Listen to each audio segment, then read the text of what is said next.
মানুষকে সন্তুষ্ট করার পরিণতি। এক ব্যক্তি তার ঘোড়ায় চড়ে সফরে বের হয়েছে। সাথে স্ত্রী ও পুত্র হেঁটে যাচ্ছে। একটি গ্রাম অতিক্রম করার সময় লোকেরা বলতে লাগল, দেখ কত বড় নিষ্ঠুর ব্যক্তি, স্ত্রী সন্তানদেরকে হাঁটিয়ে নিয়ে যাচ্ছে আর নিজে ঘোড়ায় সওয়ার হয়ে আরামে যাচ্ছে। একটা শুনে লোকটি ভাবল, লোকেরা ঠিকই তো বলছে। এই ভেবে সে ঘোড়া থেকে নেমে গেল এবং ছেলেকে ঘোড়ায় চড়িয়ে নিজে স্ত্রী সহ হেঁটে যেতে লাগল। কিছুদূর যাওয়ার পর ছেলেকে ঘোড়ার পিঠে দেখে লোকেরা বলল, দেখ ছেলেটা কত বড় বেয়াদব, নিজে ঘোড়ায় চড়ে যাচ্ছে আর মাতাপিতাকে হাঁটিয়ে নিচ্ছে। লোকটি ভাবল, এরা তো ঠিকই বলেছে। সুতরাং এবার স্ত্রীকে ঘোড়ায় বসিয়ে বাপ-বেটা হেঁটে যেতে লাগল।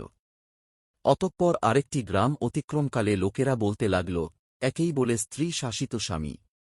লোকটি ভাবল, এরাও তো ঠিকই বলছে।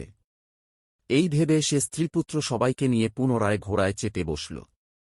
অতঃপর অপর এক গ্রাম অতিক্রমকালে লোকেরা এ দৃশ্য দেখে বলল, ঘোড়াটাকে একেবারে মেরে ফেলবে। একটা ঘোড়ায় একসাথে কতজন মানুষ সওয়ার হয়েছে দেখ। লোকটি ভাবল, সবাই ঠিক বলছে। এবারে তারা সকলে ঘোড়া থেকে নেমে পড়ল এবং ঘোড়ার লাগাম ধরে হাঁটতে লাগল। কিছু পথ অতিক্রমের পর লোকেরা বলতে লাগল, অকৃতজ্ঞ বান্দা একেই বলে। আল্লাহর নেমতের কোনো কদর নেই। নিজের যানবাহন আছে, অথচ সবাই হেঁটে মরছে।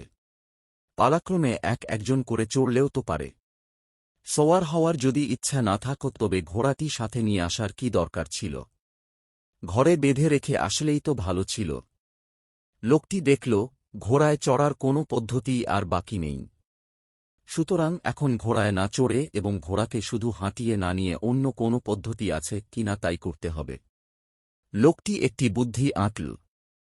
একটি লম্বা বাঁশ নিয়ে আসা হল। বাঁশে ঘোড়ার 4 পা বেঁধে ঘোড়াকে ঝুলিয়ে বাঁশের 2 দিক থেকে বাপ-বেটা ঘাড়ে করে চলতে লাগল। ঘোড়ার মাথা নিচের দিকে আর পা উপরের দিকে। একটি নদী পার হওয়ার জন্য তারা যখন সাঁকো পার হচ্ছিল, তখন এই অদ্ভুত দৃশ্য দেখে পাড়ার ছেলেরা সব হো হো করে হাসতে লাগল এবং চিৎকার করে উঠল। তাদের চিৎকারে ঘোড়া ভয় পেয়ে এক ঝাঁকুনি মেরে ছিটকে নদীতে পড়ে গেল। ওদিকে বাঁশের বাড়ি খেয়ে 2 বাপ-বেটা উপুড় হয়ে পড়ে কারো মাথা কাটল, কারো থুতুনি কেটে রক্ত বের হতে লাগল। লোকটি দেখল, মানুষকে সন্তুষ্ট করার বিপদ কত মারাত্মক। এত চেষ্টা করেও মানুষকে সন্তুষ্ট করা গেল না। অবশেষে ঘোড়াও হারাল, মাথাও কাটল। আমও গেল, ছালাও গেল। শিক্ষা, আল্লাহ পাকের সন্তুষ্টি লাভের জন্যই সবকিছু করা অপরিহার্য। লোকে কি বলবে সেদিকে ভ্রুক্ষেপ করা সমীচীন নয়।